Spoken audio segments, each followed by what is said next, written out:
मेरे साथ इस वक्त मौजूद हैं ज़ुबैर अहमद बलोच साहब। इंतहाई सीनियर रहनुमा है पाकिस्तान पीपल्स पार्टी के भी, और लाहौर अंजुमन ताजरान मॉल रोड हॉल रोड के नायब सदर हैं, और साथ ही सीनियर नायब सदर हैं पंजाब इंटर बस ऑनर एंड ऑपरेटर यूनियन के, और बलोच वेलफेयर के भी कोऑर्डिनेटर हैं पंजाब के। आज इनसे बात करते हैं, मुल्क की जो मईशत है उस हवाले से बड़ी गहरी निगाह रखते हैं। पिछली दफ़ा भी हमने इनसे बात की थी जब एलसीज बंद थी, अभी तक बंद है, लेकिन अभी पूछते हैं कि क्या सूरत हाल है, क्या वजह है। अस्सलाम वालेकुम जी। वालेकुम अस्सलाम। जैसे ये बताइएगा कि अभी हाल ही में ऐलान हुआ है कि जो ताजर हैं लाहौर के, वो बड़े डिप्रेस हैं। वो कहते हैं कि मुल्की मईशी हालात ऐसे हैं कि अगर इन हालात में भी इलेक्शन होते हैं तो हम इलेक्शन का तो बाइकआउट करेंगे। देखें जी, ताजर हजरात जितने भी हैं इस वक्त स्टक हो चुके हैं। बिज़नेस उनका तकरीबन ख़त्म हो चुका है, कोई एलसीज नहीं खुल रही। तकरीबन 9 से 10 हज़ार कंटेनर पोर्ट पे इस वक्त खड़े हुए हैं। बीच में इन्होंने कुछ रिलीज़ किए हैं। उसके बाद अब तो ये पोजीशन हो गई है कि हमारी चाइना में और बाकी मुल्कों से जो भी हम माल मंगवा रहे हैं उनसे ज़्यादातर ये होता था कि क्रेडिट पे हम मंगवाते थे, 80 दिन की या 100 दिन का क्रेडिट होता था। अब वो कई कंटेनर पिछले दिनों तकरीबन 4 माह तक वो खड़े रहे। इन्होंने एलसीज नहीं खोली, जिसकी वजह से पीछे हमारी रेपुटेशन ख़राब हुई है चाइना में, हांगकांग में, सिंगापुर में। तो इन्होंने गवर्नमेंट ने कोई रिस्पांस नहीं दिया, तो हमारी तकरीबन साख पूरी दुनिया में ख़राब होती जा रही है। तो इसमें आप बताएं कि हम कितना को खुश होंगे। नहीं तो जो आपकी जो सबकी हुई है बाहर के ममालिक में, वो क्या समझते हैं कि शायद आपके पास पैसा नहीं है, आपके मुल्क के पास पैसा नहीं है, आप माल ख़रीदने की ताकत नहीं रखते, ख़रीद लेते हैं तो पैसा नहीं देते, बेतबारी वाला हिसाब होगा ना कारोबार में। नहीं नहीं, इतबार तो वो करते हैं, तभी तो उन्होंने कंटेनर भेजे हैं। इतबार अब करके वो वही रिलीज़ भी तो नहीं हो रहे ना। नहीं, रिलीज़ तो हमारे पाकिस्तान नहीं कर रहा ना। उन्होंने सर हमें भेजे हैं कि आप 80 दिन तक, जब तक असल में होता ये है मार्केट में कि जिनकी रेपुटेशन अच्छी होती है वो चाइना से अगर आप 2 कंटेनर मंगवा रहे हैं तो आप मंगवाने के बाद वो क्रेडिट पे भेजते हैं, आपको कराची पोर्ट पे पहुंचा देते हैं। कराची पोर्ट पे हम कहते हैं कि जी जैसे कंटेनर आ जाएगा हम उसका एलसी हम खोलेंगे, आपको हम पेमेंट भेज देंगे, आप हमें डॉक्यूमेंट्स भेज दीजिएगा। ठीक है, वो 80 दिन या 100 दिन का क्रेडिट हो जाता है।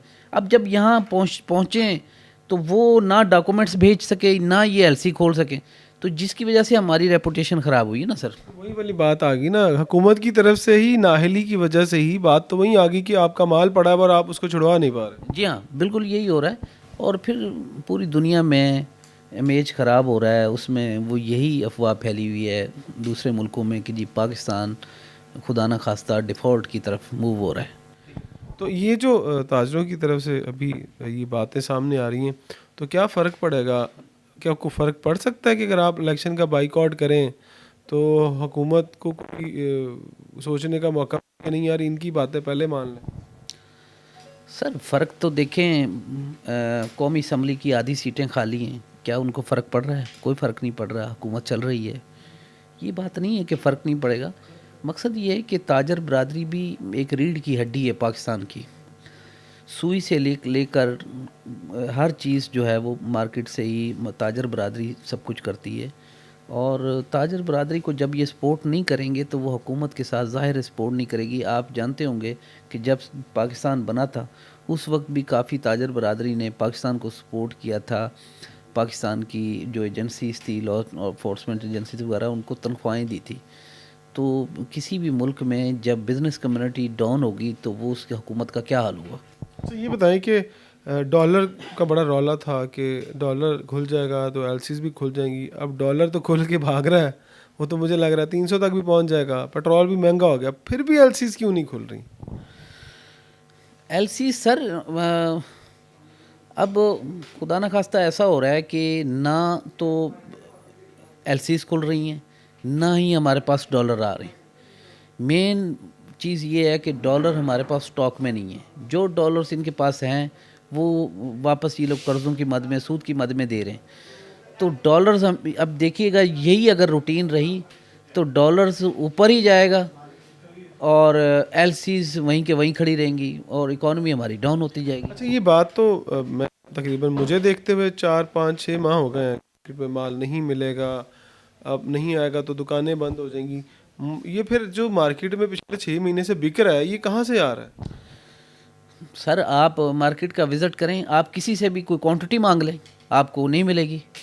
यहाँ क्या पूरे पाकिस्तान में कराची, लाहौर, इस्लामाबाद, कोयटा कहीं से भी आपको क्वांटिटी नहीं मिलेगी। अब क्वांटिटी ख़त्म होती जा रही है। अगर आपको एक आइटम के कुछ 100 पीस चाहिए तो वो नहीं मिलेंगे, 2 4 5 आहिस्ता आहिस्ता नीचे, जैसे डॉलर ऊपर जा रहा है और इधर से स्टॉक नीचे आ रहा है। रेट भी बढ़ते जा रहा है। रेट तो ऑब्वियसली बढ़ना ही है सर, वो रेट तो ऊपर जाना ही है। तो आप क्या समझते हैं कि जो रिएक्शन है ख़रीदारों की तरफ से, वो क्या रिएक्शन है? अगर आपके पास 100 पीस मांगते हैं, आपने कहा जी नहीं है जी, लेकिन उनकी तरफ से रिएक्शन क्या आता है? कौन सा ऐसा वक्त आएगा कि एक दिन मार्केटें बिल्कुल बंद हो जाएंगी और जैसे कहते हैं सब्ज़ी गल छड़ गई है तो वो पहुंच नहीं रही पोर्ट से यहाँ तक, तो सिचुएशन वो कब तक आने वाली? क्या वाकई सिचुएशन डिफ़ॉल्ट और वो कहते हैं कि बिल्कुल आप सिरे पे आ चुके हैं? देखिए सर, एक चीज़ मैं आपको बताऊं, मैन्युफैक्चर हजरात तकरीबन क्लोज़ कर चुके हैं, 90% क्लोज़ हो चुका है। अब ये भी एक ना एक दिन ख़त्म हो जाएगा। उसकी वजह ये है कि आप जो कह रहे हैं ना कि क्वांटिटी, एक तो क्वांटिटी लेने वाले भी, कस्टमर में भी सकत नहीं रही, लोगों के पास पावर नहीं रही, कस्टमर नहीं है, ख़रीदार नहीं है। और सबसे बड़ी बात, जो ये एशिया की बड़ी मार्केट है हाल रोड की, और यहाँ तकरीबन पूरे पंजाब से लोग आते हैं और ज़्यादातर कॉन्ट्रैक्टर हजरात आते हैं जो सरकारी इदारों में, प्राइवेट इदारों में वो सप्लाई देते हैं।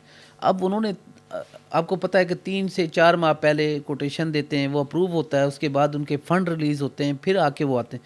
आप यकीन करेंगे कि वो अगर एक चीज़ की अप्रूवल वो 20,000 रुपये की पर पीस से लेकर आएँ तो ज़ाहिर है उनको 14-15 हज़ार का मिले तो उसमें उनको मार्जिन होगा। वही चीज़ अगर वो उनको फ़ंड रिलीज़ होते हैं और वो यहाँ मार्केट में आते हैं तो वो 30,000 रुपये का हुआ होता है यहाँ पर। क्योंकि दिन ब दिन रेट बढ़ रहे हैं, जिस तरीके से डॉलर जा रहा है उसी तरह से रेट बढ़ रहे हैं, और जिसकी वजह से उनकी भी साख ख़राब हो रही है, उनके सिस्टम भी ख़त्म हो रहे हैं। क्योंकि जिस सरकारी इदारे में ने उनको अप्रूव किया है, फ़ंड दिए हैं, अगर उनको वो आइटम नहीं देंगे तो वो ब्लैक लिस्ट हो जाते हैं। वो भी बेचारे कॉन्ट्रैक्टर हज़रात जितने भी हैं वो भी इस वक्त परेशान हाल हैं। अच्छा, आसान अल्फाज में अगर हम अपने देखने और सुनने वालों को ये बताएं कि एक सर्कल जो चल रहा था वो सर्कल अब रुक चुका है, स्लो हो चुका है, या अब वो डेड होने वाला? सर्कल तकरीबन स्लो हो चुका है, रेल पेल तकरीबन ख़त्म हो चुकी है। अगर वो रेल पेल में तेज़ी होती तो सर्कल ज़ाहिर है रुक जाता, ठीक है ना। सकत भी ख़त्म हो गई है ख़रीदारी की, और सर्कल इस वक्त स्लो चल रहा है, तकरीबन काफ़ी स्लो चल रहा है। आप मार्केट में जाएं तो वैसे ही रश ख़त्म हो गया। ये बताएं कि क्योंकि आप नायब सदर हैं मॉल रोड के, तो जब आपके पास जो मुख्तलिफ आपके उहदेदारान आते हैं, आप इकट्ठे बैठ के बात करते हैं, तो सोल्यूशन क्या नज़र आता है आपको इस सारे मामले को अगर हम सम अप कर लें? सर इसमें हम वेट कर रहे हैं, जब पानी सर से उतर जाएगा फिर हम, पानी गुजर ना जाए। हाँ गुज़र ना जाए, यानी सर से अगर गुज़र गया है ना तो हम मार्केटें इसको बंद कर देंगे। हम रोड पे आएंगे, हम सीएम हाउस का घेराव करेंगे और अपनी दुकानों की जितनी भी चाबियाँ हैं जाके इनके हवाले कर देंगे, और हम कुछ नहीं कर सकते क्योंकि ये सुनते नहीं हैं। मुल्की हालात बेहतर करने हैं, कारोबार को चलाना है, तो सबसे पहला स्टेप क्या लेना पड़ेगा? आप क्या तजर्बा क्या कहता है कि मुल्की जो कारोबार है वो चल पाए? सर चलने के लिए तो सबसे पहला ज़बरदस्त हाल जो आज से 50 साल 70 साल हो गए हैं हमारे हुक्मरानों ने नहीं किए, उनको इंडस्ट्री लगानी चाहिए थी। हर किस्म की इंडस्ट्री होती, हमें ये इंपोर्ट वाला चक्कर ही ख़त्म हो जाता। ये इंडस्ट्री अगर आज यहाँ होती तो ये नौबत नहीं आती, हमें डॉलर्स की भी ज़रूरत नहीं पड़ती। इस वक्त मेरा बैटरी का काम है, जितने भी लोग हैं जब जो इम्पोर्टेड बैटरी यूज़ करते थे अब वो पाकिस्तानी बैटरी की तरफ जा रहे हैं। इसी तरह गाड़ियां हैं, मुख्तलिफ आइटम्स हैं, जितनी भी इंडस्ट्री अगर पाकिस्तान में होती तो हमें ये IMF के पास जाने की ज़रूरत नहीं थी। LC खोलने के लिए पहला स्टेप? LC देखें जी, फ़िलहाल तो कुछ नज़र नहीं आ रहा, अभी दूर दूर तक कुछ नज़र नहीं आ रहा। कहते थे डॉलर आ जाएगा तो LC खुल जाएंगे। डॉलर बड़ा जो मसनूई उसको रोका हुआ था उससे भी कोई फ़र्क दिखाई नहीं दे रहा। नहीं, मुझे नहीं लगता कि ये 310 तक डॉलर का जाने का इम्कान है, लेकिन जैसे ही जाएगा तो फ़िलहाल तो कोई इसमें कुछ नहीं नज़र आ रहा, क्योंकि हमारे रिज़र्व नीचे से काफ़ी तेज़ी से नीचे जा रहे हैं। आपकी सारी बातों में मुझे मायूसी दिखाई दे रही है। आप कारोबारी हो के मायूस हैं, तो जिसको 2 वक़्त की रोटी कमानी है, वो कितना मायूस होगा, उसका क्या हाल होगा? आपके मुलाज़मीन की बात करें। देखें जी, वो तो वैसे ही पिस चुके हैं।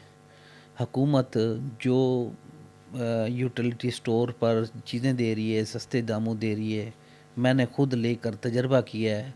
आप यकीन माने कि वो किसी खाने के काबिल नहीं है। आटा तक कर जो दे रहे हैं आटा, वो अगर उसकी आप रोटी बनाएंगे तो सुबह आप उस रोटी को देखेंगे तो उसमें से बदबू आ रही होगी। यहाँ तक पता नहीं क्या क्या मिलाते हैं, उसकी क्वालिटी भी ख़त्म हो चुकी है, और वो गरीब आदमी सुबह से रात तक इसी लाइन में लगा रहता है कि मुझे शाम में कोई एक थैला आटा मिल जाए या मुझे कोई घी मिल जाए। तो वो गरीब तबका तो वैसे ही उसको बुलडोज़ कर दिया गया है। आखिरी सवाल मैं आपसे पूछना चाहूँगा, अगर ज़ुबैर अहमद बलोच के पास एक ऐसी चाबी आ जाए कि इस मुल्क के हालात बेहतर करने, तो आप पहले 2-3 डिसीजन क्या लेंगे? क्या राय है आपकी? अल्लाह ताला अच्छी करे जी। सबसे पहले जो गरीब तबका होगा उसकी सपोर्ट करनी होगी। गरीब तबके को ऊपर उठाना होगा ताकि चोरियां, डकैतियां, ये सारी चीज़ें ख़त्म हो जाएं और अमन व अमान हो और इंसाफ मिले। सबसे बड़ी बात इंसाफ भी है। कारोबार के लिए कारोबार के लिए भी इंडस्ट्री पाकिस्तान में लानी ज़रूरी है। बहुत शुक्रिया जी। ज़ुबैर अहमद बलोच साहब अभी हमारे साथ थे और वो कह रहे थे कि सबसे पहला काम जो है वो इंडस्ट्री जो है वो पाकिस्तान में अगर हो, अगर हम चाइना अगर इंडस्ट्री लगाकर हमें माल बेच सकता है, दीगर ममालिक, अगर हम हमसाया मुल्क की बात करें तो आज दुनिया में पहले नंबर पर ऑटोमोबाइल गाड़ियां बनाने वाली पहले नंबर पर जापान को भी बीट कर दिया है। तो हम भी उनके साथ से ही आज़ाद हुए थे, तो हमारे बराबर की हैं, तो हम में ऐसी कौन सी चीज़ें काम है जो हम नहीं कर सकते। उम्मीद करते हैं कि इसी तरह का जो विज़न है, जिस तरह के ज़ुबैर अहमद बलूच साहब का, कि पाकिस्तान खुद कफ़ील हो, उम्मीद करते हैं कि तमाम लोग इस बारे में सोचेंगे और ये मुल्क ज़रूर एक दिन पूरी दुनिया में एक चमकते हुए सितारे की तरह जगमगाएगा।